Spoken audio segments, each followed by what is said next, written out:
جنگ آزادی جب ہوئی تو اس کے بعد دو چیزیں انٹروڈیوس کرانے کی کوشش کی گئی۔ انگریز تو بڑا پریشان تھا کہ کس طریقے سے اب مسلمان بغاوت پہ آ گئے اور ان کی بغاوت کو کیسے روکا جا سکتا ہے، کیونکہ دہلی کی جامع مسجد سے اعلان جہاد ہو گیا۔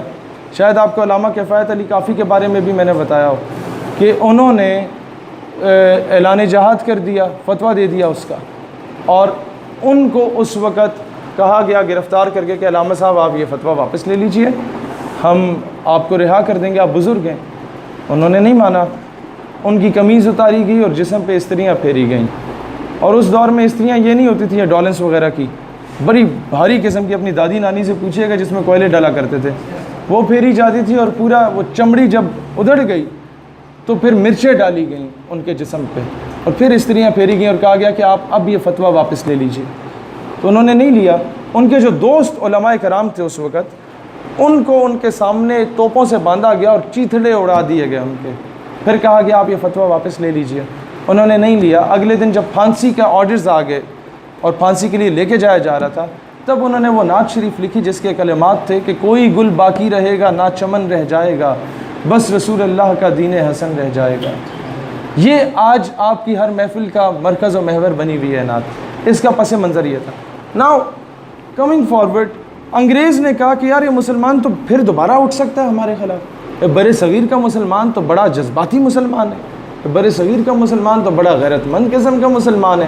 ہم نے مسلمانوں، سکھوں، ہندوؤں کو یہاں پر جو ہے وہ ان کے حوصلے پست کر لیے تھے۔ ایسٹ انڈیا کمپنی کے ذریعے وہ آیا ہندوستان میں اور اس قابض ہو گیا۔ ہوا کیا بیٹا کہ اس وقت جب مسلمان اٹھے تو انگریز نے کہا کہ اب اسے دوبارہ اٹھنے سے روکا جائے۔ وہ تحریکیں پوری حد تک کامیاب نہیں ہوئیں، بلکہ کہا جا سکتا ہے کہ کچھ حد تک ناکام بھی ہوئیں، اور اسی وجہ سے ہوئیں کہ کچھ ایسے لوگ موجود تھے جو کہ مخبری کیا کرتے تھے، جن کی جو وفاداری تھی وہ انگریزوں کے لیے تھی، لیکن خود کو کہتے ہیں وہ مسلمان تھے۔ اب ہوا کیا کہ وہ تحریک تو ناکام ہوئی، لیکن دوبارہ ایسی تحریک سے بچنے کے لیے انگریز نے کیا کیا کہ دو چیزیں کم کی جائیں۔ ریسرچ کی مسلمان پہ کہ مسلمان کو شکست دینی ہے تو کیا چیز کم کی جائے۔ نمبر 1، اس کے دل سے عشق رسول کی شمع، اس کے عشق رسول کی تڑپ کو ختم کر دیا جائے، تو مسلمان کو شکست دے سکتے ہو۔ حضرت اقبال سے جب میں نے سارا کلام پڑھا نا اور پوچھا کہ ایک لائن میں مجھے بتا دیں کہ کس طرح مسلمان کو یونائٹ کیا جا سکتا ہے اور کس طرح اس کی غیرت کو جھنجھوڑ کے بیدار کیا جا سکتا ہے، تو ایک لائن میں جواب یہ ملتا ہے جو میں نے اس کا جواب نکالا، وہ یہ ہے کہ the power that can blow the dead body of Ummah is Islam and all that Islam lies in عشق رسول علیہ الصلوۃ والسلام۔ کہ وہ قوت جو مسلمانوں کے مردہ ضمیر کو جھنجھوڑ کے زندہ کر سکتی ہے، اس قوت کا نام اسلام ہے، اور سارے کا سارا اسلام اگر کچھ ہے تو فقط عشق رسول علیہ الصلوۃ والسلام ہے۔ لیکن پھر اسے تقسیم کیسے کیا جائے؟ انگریز نے کیا کلیہ اختیار کیا؟ وہ آج سے 100 سال پہلے اقبال نے اس کی پیشن گوئی کر لی، آج وہ کچھ ہو رہا ہے امپلیمنٹ۔ اس وقت اقبال کہتے ہیں وہ فاقہ کش جس کے گھر میں بھوک پیاس کا عالم ہو نا، فاقے ہوں لیکن موت سے نہیں ڈرتا، اتنا دلیر ہے، اسے کیسے شکست دو؟ شکست ایسے دو کہ وہ فاقہ کش کے موت سے ڈرتا نہیں ذرا، روح محمد اس کے بدن سے نکال دو، اور فکر عرب کو دے کے فرنگی تخیلات، یہ شیخوں کو، بادشاہوں کو جو مسلمان امت پہ اب مسلط کیے گئے، ان کے نسلوں کو عورت اور شراب کا عادی بنا دو، فرنگیوں کا غلام، انگریزوں کا غلام بنا دو، پھر کیا ہو؟ فکر عرب کو دے کے فرنگی تخیلات، اسلام کو حجاز و یمن سے نکال دو۔ آج یہی کچھ ہو رہا ہے۔ عرب سٹیٹس سے اسلامک نارمز اینڈ ٹریڈیشنز کو ختم کرنے کی بات کی جا رہی ہے، پھر بت پرستی انٹروڈیوس کی جا رہی ہے، پھر یمن میں کیا کچھ ہو رہا ہے وہ آپ بہتر جانتے ہیں کہ ایک ملک رشیا، دوسرا امریکہ، ایک آ کے سنیوں کو مار رہے، دوسرا شیعوں کو مار رہے۔ ہم یہاں خوش ہو رہے ہیں کہ اچھا وہ شیعہ تھا وہ مر گیا، یہ خوش ہو رہے ہیں کہ وہ سنی تھا کہ وہ مر گیا۔ ہوتا کیا ہے؟ ان کے لیے یہ سنی شیعہ از نتھنگ، ان کے لیے کیا ہے کہ یہ مسلمان مارا جا رہا ہے۔ آپ سمجھ رہے ہیں؟ آپ کے خلاف جب کرسچینٹی اٹھی اور آئی صلیبی جنگوں میں، کیا آپ نے پوچھا کہ یہ کیتھولک ہیں یا پروٹیسٹنٹ ہیں یا یہ آرتھوڈاکس ہیں؟ آپ نے تینوں نام بھی میرے خیال ہے پہلی بار سنے ہوں گے۔ کیتھولک، آرتھوڈاکس اور پروٹیسٹنٹ، یہ تین فرقے ہیں، مکاتب فکر ہیں، جس طرح یہاں سنی شیعہ اور اہل حدیث ہے۔ جب آپ کو اس سے غرض نہیں ہے تو بیٹا ان کو بھی آپ کے سنی شیعہ اہل حدیث ہونے سے غرض نہیں ہے، نہ انہیں اس سے غرض ہے کہ آپ یوں ہاتھ باندھتے ہیں، یوں ہاتھ باندھتے ہیں، یوں ہاتھ کرتے ہیں. انہیں غرض یہ ہے کہ وہ آپ کو ماریں گے مسلمان ہونے کی حیثیت سے. تو سب سے پہلے تو عشق رسول کی شمع کو نکال دو، مسلمان ڈسپرس ہو جائے گا، اس کا ایک مرکز و محور نہیں رہے گی وہ ذات، تو مسلمان تقسیم ہو جائے گا، آپس میں لڑے گا. تو انہیں کانکر کرنا آسان ہے. آپ گھر میں 3 ہیں، دشمن آپ کے 2 ہیں، وہ آپ پہ قابو نہیں پا سکتے. وہ کس طرح قابو پائیں گے؟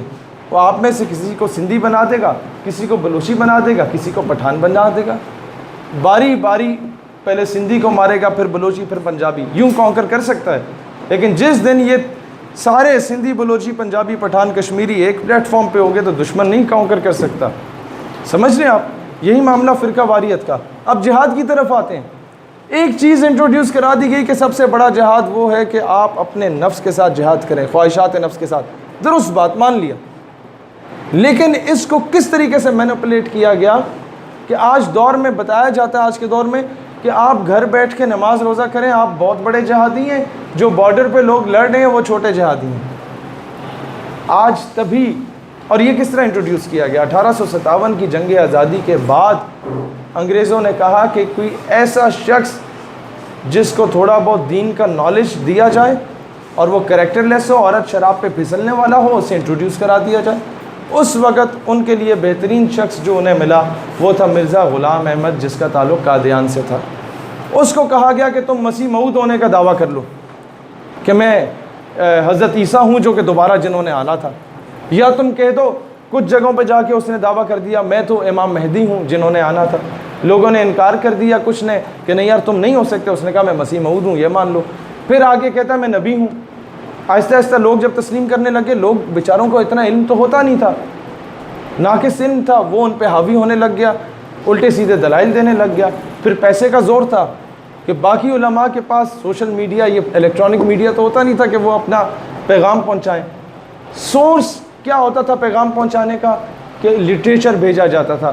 لٹریچر کی پرنٹنگ کے پیسے کہاں سے آ گئے؟ اپنے گھر میں 2 وقت کی روٹی کے پیسے نہیں ہوتے تھے.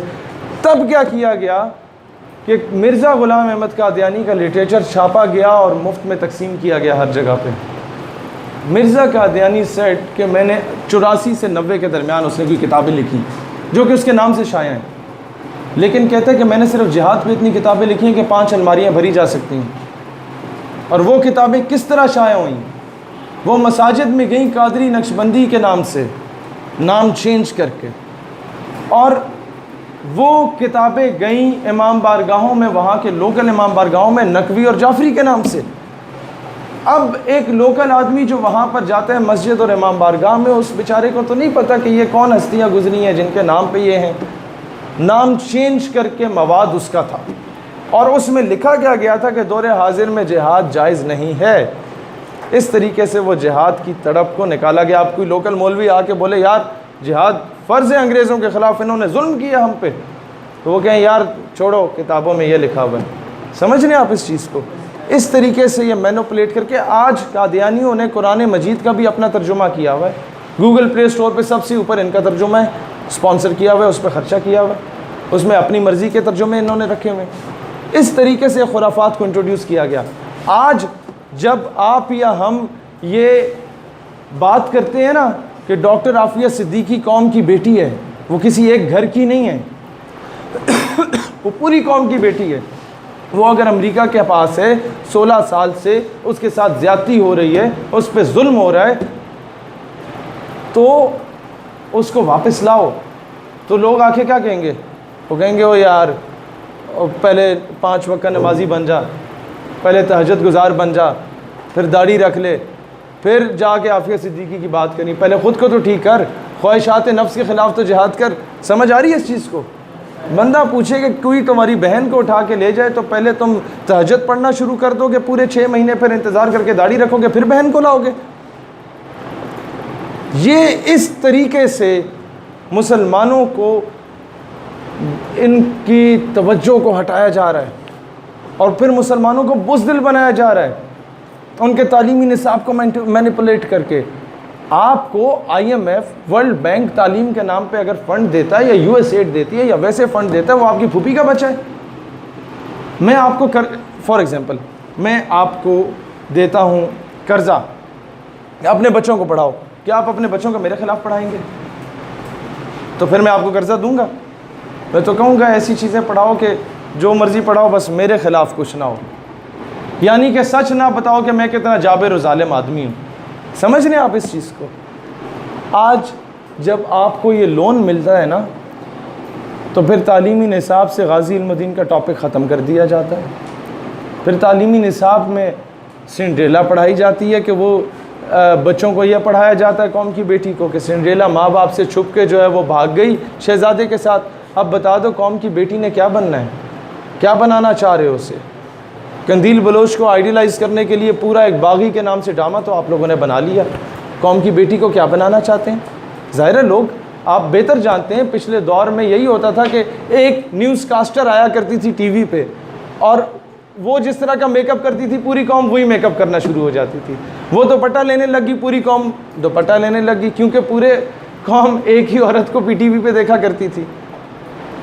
آپ سمجھ رہے ہیں کہ سورس آف انسپائریشن وہ ہوتی تھی، اب سورس آف انسپائریشن کیا بنایا جا رہا ہے؟ بجائے اس کے کہ آپ قوم کو رابعہ بصری پڑھائیں، حضرت رابعہ بصری، حضرت فاطمہ بنت عبداللہ پڑھائیں، بجائے اس قوم کو آپ حضرت ام عمارہ کے بارے میں پڑھائیں رضی اللہ تعالیٰ عنہ۔ آپ کیا چیز دکھایا جا رہا ہے؟ یہ کب ہوتا ہے؟ جب تعلیمی نصاب میں یہ چیزیں ہوتی ہیں۔ پھر کیا ہوتا ہے کہ آپ کے تعلیمی نصاب سے یہ اصل اسلام کی روح کو نکال دیا جاتا ہے۔ پھر آپ کو اقبال کیا پڑھایا جاتا ہے؟ اقبال آپ کو پڑھایا جاتا ہے کہ جی ایک پہاڑ اور گلیری، ایک مکڑا اور مکھی، اور لبے آتی ہے دعا بن کے تمنا میری۔ اقبال کی غیرت کا ایلیمنٹ نہیں پڑھایا گیا، اقبال کی خودی کا ایلیمنٹ نہیں پڑھایا گیا، اقبال سے بدزن کر دیا گیا قوم کو۔ لوگ کہتے ہیں بس اقبال یہی تھا ایک پہاڑ اور گلیری والا، شاعر مشرق کہاں سے بنا؟ وہی اس کے اصل عشق رسول کے فلسفے کو تو پڑھاؤ کہ بازو تیرا اسلام کی قوت سے، توحید کی قوت سے قوی ہے، اسلام تیرا دیس ہے تو مصطفی ہے، نہیں پڑھایا۔ فرقہ واریت کیوں پھیلی؟ اقبال کا وہ فلسفہ پڑھایا نہیں کہ یوں تو سید بھی ہو، مرزا بھی ہو، افغان بھی ہو، تم سبھی کچھ ہو، بتلاؤ تو مسلمان بھی ہو۔ مسلمان کیوں تقسیم ہے؟ مسلمان کیوں کہتے ہیں کہ جناب بس ہم لوگ پاکستان کی حد تک ٹھیک ہو جائیں، فلسطین کے مسلمانوں کے ساتھ کیا ہو رہا ہے ہمیں اس سے غرض نہیں ہے؟ کیوں؟ کیونکہ اقبال کی وہ چیز نہیں پڑھائی گئی کہ بتاؤ نے رنگ و خون کو توڑ کر ملت میں گم ہو جا، نہ تو رانی رہے باقی، نہ ایرانی ہے نہ افغانی۔ نہ یہ بتایا گیا اوورال کہ اقبال کا اصل فلسفہ یہ تھا کہ بیونڈ دا باؤنڈریز مسلمانوں کو یکجا کیا جائے، ایک ہوں مسلم حرم کی پاسبانی کے لیے، نیل کے ساحل سے لے کے تا خاک قاشقر تک۔ یہ چیزیں جب اس کو صرف شعر کی حد تک رکھ دیا جائے گا، ٹیچر آ کے اس کو ایکسپلین نہیں کرے گا، قوم کو آ کے وہ غیرت بیدار نہیں کرے گا، تو بچہ بھی کہے گا کہ 16 سال تعلیم حاصل کروں گا پھر باہر جا کے نوکر بن جاؤں گا۔ بچہ کبھی یہ نہیں کہے گا کہ میں تعلیم حاصل کروں گا اور اپنے ملک کا دفاع کروں گا۔ آج آپ کے رشتہ دار یا ہمارے رشتہ دار جو دوسرے ملکوں میں کام کرتے ہیں، ان کو کیوں حقارت کی نگاہ سے دیکھا جاتا ہے؟ ان کو کیوں کہا جاتا ہے کہ جی تم سارے بھکاری ہو؟ کہا جاتا ہے نا، کہا جاتا ہے کہ اچھا آر یو فرام پاکستان، تو تم دہشت گرد تو نہیں ہو، تم جہادی تو نہیں ہو؟ تو وہ کہتا نہیں جی I am a very peaceful person, ہم جہادی تو نہیں ہیں۔ تو کیا مطلب آپ کیا درس دے رہے ہیں قوم کو کہ جہادی کیا دہشت گرد ہوتے ہیں؟ انہیں بتاؤ نا، میرے نبی جہادی تھے، صدیق اکبر جہادی تھے، عمر فاروق جہادی تھے، عثمان غنی جہادی تھے، حیدر کرار جہادی تھے، امام حسین جہادی تھے، ٹیپو سلطان، صلاح الدین ایوبی، محمود غزنوی، نور الدین زنگی، طارق بن زیاد، سب جہادی تھے۔ ہماری پوری تاریخ جہاد سے رقم ہے، ہم جہادی نبی کے جہادی امتی، we should be proud of it. Logically defend نہیں کر پا رہے، لاجیکلی یہ نہیں بتا رہے کہ ہم نے جب بھی جہاد کیا تو وہ امن کے قیام کے لیے کیا، ہم نے جب بھی جہاد کیا تو باطل کی قوت کو نہیں دیکھا۔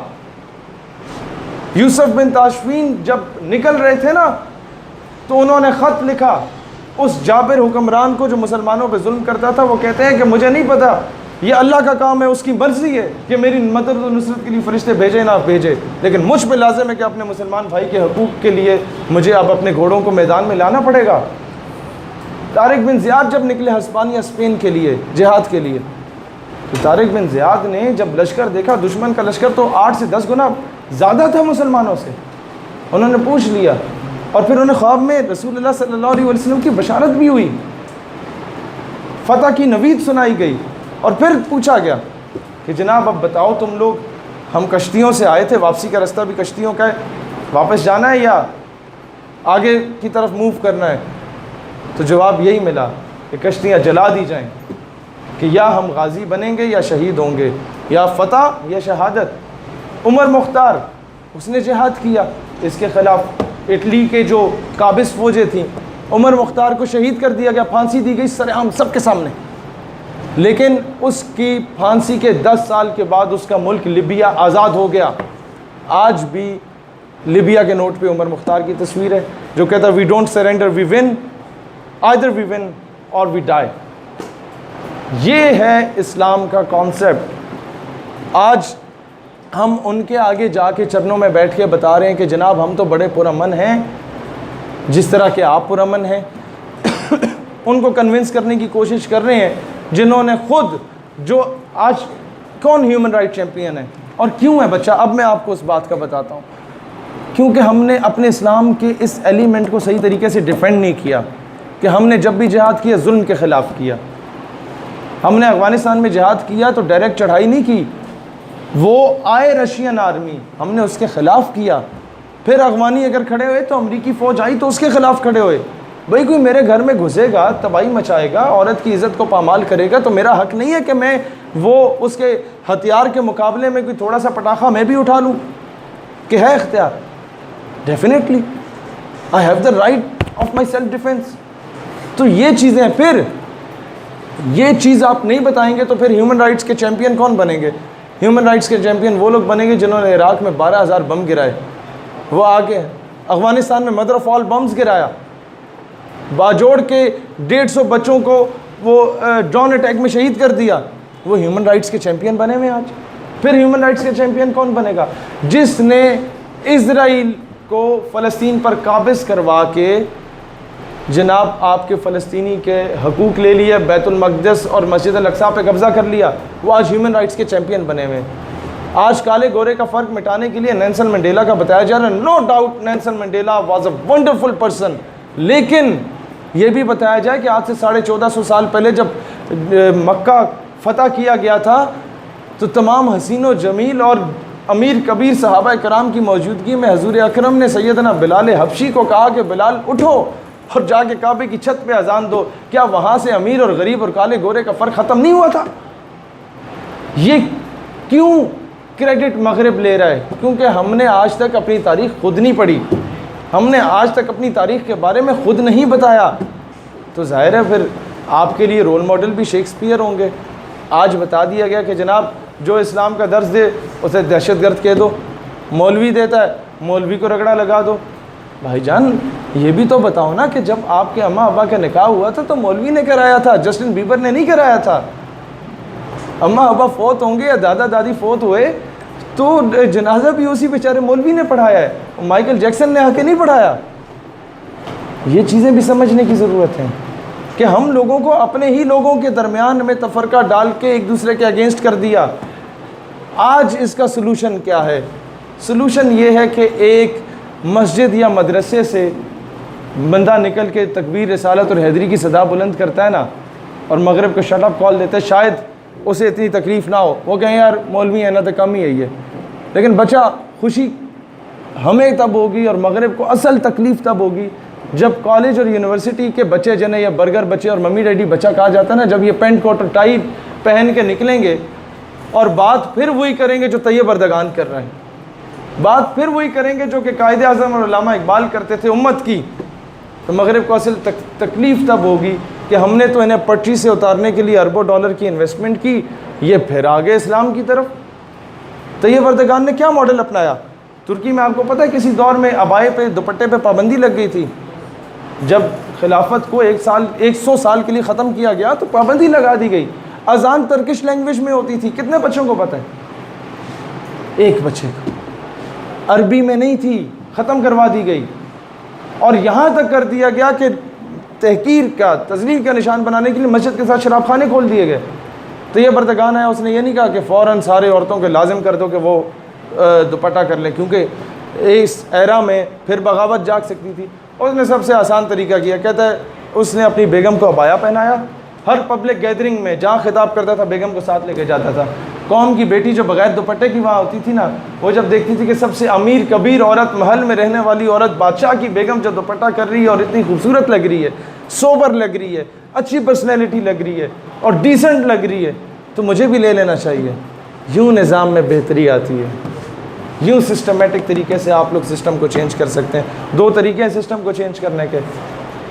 ایک طریقہ ہے جو یہ قوم نہیں کر سکتی, جو دوسرا انقلاب ہے, کیونکہ ابھی تک ہمارے ضمیر قیمے والے نان پہ بک جاتے ہیں, ابھی تک ہمارے ضمیر بریانی کی پلیٹ پہ بک جاتے ہیں. دوسرا کیا طریقہ ہے سسٹم کو چینج کرنے کا, کہ آپ جیسے لوگ جن کی اس طرح کی تربیت ہو رہی ہے نظریاتی سطح پہ, انہیں سسٹم میں گھسایا جائے.